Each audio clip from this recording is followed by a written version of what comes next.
Hello my dear students. सबसे पहले मैं फिर से बार बार देखिए थैंक यू वगैरह का वो नहीं करूँगा। मुझे पता है आप लोग मुझे सब्सक्राइब कर रहे हैं, मेरी वीडियोस को पसंद कर रहे हैं, ग्रोथ अच्छी दे रहे हैं।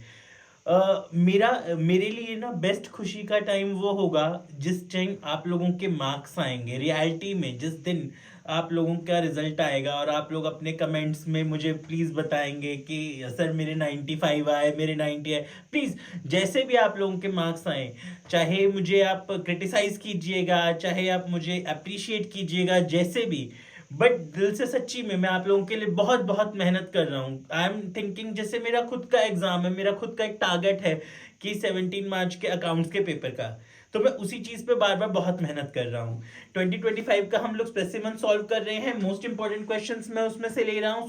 सॉल्व मैं पूरा पेपर करूंगा, बट सबसे पहले मैं most important questions, MCQs, weightage वगैरह सारे देख रहा हूँ। आप लोग मेरे पार्ट्स को देखिए, अच्छे से समझने की कोशिश कीजिए।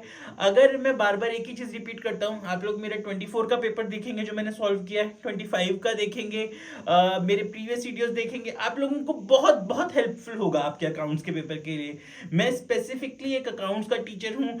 मेरे को अकाउंट्स मतलब आपको मैं कैसे समझाऊं, इट इज माई पैशन। जैसे कहते हैं ना, आप लोगों का एक पैशन होगा, किसी का पैशन म्यूजिक होता है, किसी का स्पोर्ट्स होता है, अकाउंट्स इज माई पैशन। तो इस चीज को मैं आपके सामने ला रहा हूँ। ये मेरा टैलेंट है, ये मेरा प्रोफेशन भी है, ये मेरा पैशन है, मेरा टैलेंट है, जो मैं आप लोगों के सामने लाता हूँ बार बार। प्लीज चलिए स्टार्ट करते हैं। हमारा 2025 का अकाउंट्स का पेपर, स्पेसिमन आईएससी अकाउंट्स का पेपर, इससे हम लेते हैं। देखिए एक छोटी सी चीज, हमें ना admission of a partner chapter, admission of a partner, partnership का बहुत बहुत इंपॉर्टेंट चैप्टर, जिसमें हमें रिवैल्यूएशन अकाउंट बनाना होता है, पार्टनर्स कैपिटल बनाना होता है, बैलेंस शीट बनानी होती है। But according to specimen it is not direct way की, जरूरी नहीं है कि डायरेक्ट वे में हमें ऐसे आएगा कि सिर्फ रिवैल बना दो, पार्टनर्स कैपिटल बना दो, बैलेंस शीट बना दो। अब इस पेपर के थ्रू हम देखेंगे हमें क्या दिया हुआ है। हमें एक पार्टनर्स कैपिटल दिया हुआ है, मुझे बैलेंस शीट बनानी है। आप कहेंगे फिर तो बहुत इजी है, पार्टनर्स कैपिटल दिया, बैलेंस शीट बनानी है। यही टेक्निकलिटी है, आउट ऑफ द बॉक्स है। हमें बोर्ड के लिए इनडायरेक्ट बेसिस पे क्वेश्चंस को तैयार करना है। मैं बार बार आपसे रिक्वेस्ट करूंगा, हमें बोर्ड एग्जाम के लिए इनडायरेक्ट बेसिस पे क्वेश्चंस को तैयार करना है। समझते हैं, देखिए। Anita and Nalin are partners in a firm. On 1st April 2024, they admitted Gia as a third partner. The capital accounts of the partners after considering the following adjustments on Gia's admission are. मुझे adjustment दे रखी हैं दो, ठीक है। पहला मुझे loss on रीवैल की एक एडजस्टमेंट दे रखी है, और फिर मुझे जनरल रिजर्व की एडजस्टमेंट दे रखी है। और एक पॉइंट दे रखा है, general reserve maintain in the old firm was not to be distributed in the reconstituted firm. एक बात ध्यान से देखिएगा, हमें जब बोला हुआ है कि जनरल रिजर्व हमें डिस्ट्रीब्यूट नहीं करना, हमें जनरल रिजर्व डिस्ट्रीब्यूट नहीं करना, तो इसका मतलब मुझे वो बैलेंस शीट में शो करना है। कैसे आएंगे, बहुत ध्यान से देखते हैं। सबसे पहली चीज मुझे क्या बोला है, loss on revaluation due to depreciation on machinery at 20% per annum. मेरा लॉस कितना है, 7500, मतलब मेरा जो लॉस है,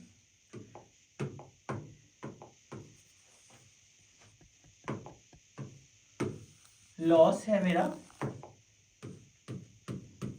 ऑन रिवैल पे, वो है 15,000 का, ठीक है जी। लॉस ऑन रिवैल्यूएशन पे है मेरा 15,000 का।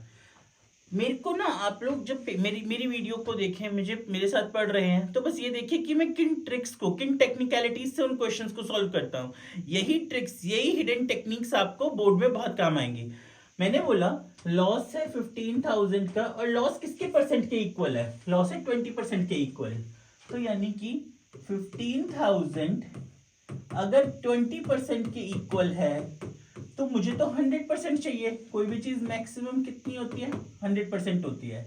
तो 15,000 इंटू 100/25 यानी कि 75,000। तो मतलब मेरी मशीनरी की रियल वैल्यू होनी थी 75,000 की, पर जिसमें से अब 15,000 तो लॉस हो चुका है, यानी कि डेप्रीशिएट हो चुकी है।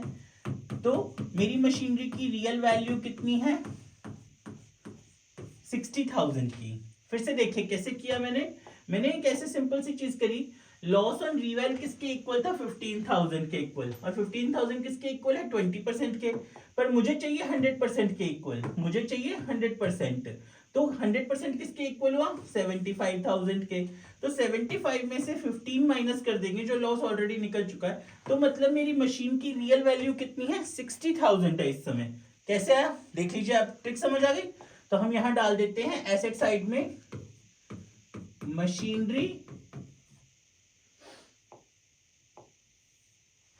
60,000।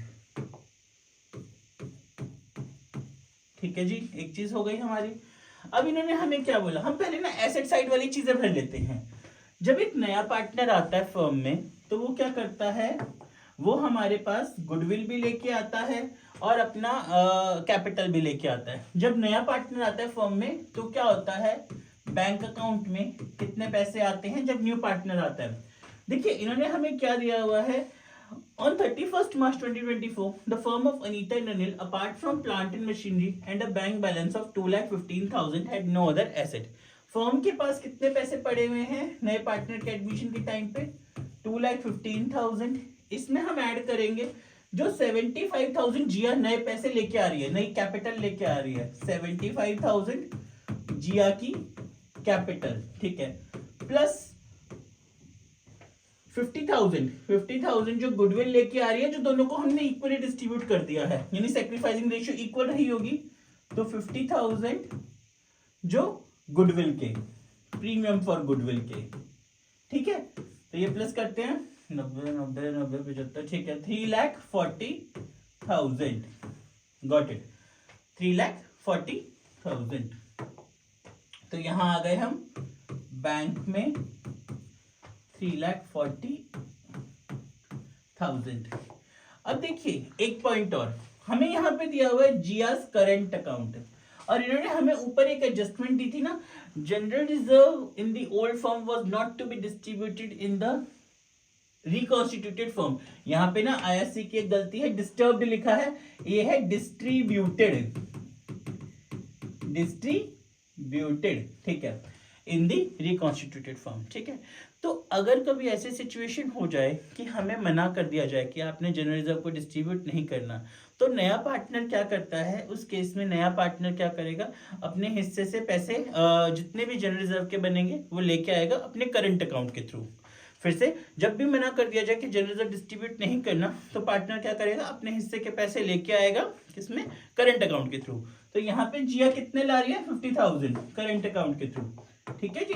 तो वो हम यहाँ लिखेंगे, हमारा एसेट है, एसेट मतलब जिया से अभी हमने लेने हैं, जिया करंट अकाउंट 50,000, ठीक है जी, डन हो गया हमारा।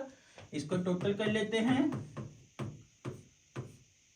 ठीक है, 4,50,000, परफेक्ट है, डन हो गई हमारी ये चीज। अब देखिए हम आते हैं लायबिलिटीज साइड के लिए। लायबिलिटीज साइड में हमने कैसे भरना है, लायबिलिटीज साइड को देखते हैं। लायबिलिटीज में हमारे पास क्या क्या आएंगी, लायबिलिटीज में हमारे पास सबसे पहले हमने तीनों की कैपिटल डालनी है, अनीता, अनिल और जिया की। अनीता, अनिल, जिया। अनीता की है हमारी 1,17,500, फिर 1,07,500, और जिया की है हमारी 75,000। तीनों को हम प्लस कर लेते हैं, 1,17,500 प्लस 1,07,500 प्लस 75,000, तो ये आ गया 3 लाख, ठीक है। अब इस साइड में और क्या आएगा, देखिए एक छोटा सा पॉइंट, आप लोगों को याद होगा ना, मुझे जनरल रिजर्व डिस्ट्रीब्यूट करने से मना किया था, तो मतलब मुझे जनरल रिजर्व यहाँ पे शो करना पड़ेगा। अब लायबिलिटी साइड में मुझे ऊपर जनरल रिजर्व शो मना करा है ना डिस्ट्रीब्यूट करने से, कि मैं डिस्ट्रीब्यूट नहीं कर सकता, तो अब मुझे जनरल रिजर्व को यहाँ पे शो करना है, ठीक है।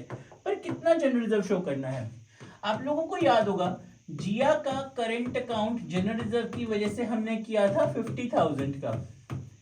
तो अगर 50,000 हमारा 1/3 के बराबर है, 50,000 इज इक्वल टू 1/3, तो हम उल्टा कर देते हैं। तो 50,000 इंटू 3/1, तो यानी कि ये टोटल फर्म का जनरल रिजर्व हुआ। फिर से 50,000 1/3 के इक्वल हुआ। 50,000 अगर जिया का जनरल रिजर्व होता है, पर हमें तो टोटल फर्म का डिस्ट्रीब्यूट करना है, तो हम यहाँ पे आ जाएंगे, टोटल फर्म का डिस्ट्रीब्यूट करने के लिए जनरल रिजर्व 1,50,000, टोटल किया 4,50,000 मैच्ड। देखिए बहुत बहुत सिंपल। मैं क्या कहता हूं, हमें अकाउंट्स का पेपर सॉल्व करने में ज़्यादा टाइम नहीं लगेगा अगर हम बोर्ड के एग्जाम तक अपने आप को, अपने पेपर को टेक्निकलिटी से, ट्रिक्स से समझने लग जाएंगे। अकाउंट्स का पेपर आपके लिए हाथों पे ऐसे इजी हो जाएगा, बहुत इजी आप कर पाएंगे। आप लोग सोचेंगे कि सर आप हमें पहले क्यों नहीं मिले, आप हमें ये ट्रिक्स पहले सिखा देते तो हमें बहुत कॉन्फिडेंस हो जाता। आप लोग इन ट्रिक्स को अपने फ्रेंड्स के साथ शेयर कीजिए, इन वीडियोज़ को अपने फ्रेंड्स के साथ शेयर कीजिए, ताकि आप लोगों को ईजिली समझ आएगा कि कुछ नहीं, मुश्किल नहीं है। बहुत ईजिली अगर हम क्वेश्चंस को समझ के चलेंगे तो हम उनको सॉल्व कर सकते हैं। देखिए मैंने कितने इजीली इसको सॉल्व कर दिया। ठीक है, आप लोगों ने बस यही कला, यही हुनर, यही टैलेंट सीखना है मेरे थ्रू। ठीक है जी, अब अगले पे बढ़ते हैं। एक बार देखते हैं हमारा और कौन सा क्वेश्चन हम ले सकते हैं। ठीक है, ठीक है, अब मैं आप लोगों के लिए इसी तरह से ना अगले इस पार्ट में, इसके अगले पार्ट में मैं एक डिबेंचर का क्वेश्चन लेके आऊंगा और अगला इसी का ही मैं 5th क्वेश्चन लेके आऊंगा, सॉल्व करूंगा, जिसमें हम Kriti and Atif for partners वाला इक्वल है admit as a third partner, ये वाला मैं सॉल्व करूंगा। तो इस तरह से मैं क्वेश्चंस को सॉल्व करूंगा। Thank you very much, thank you ji.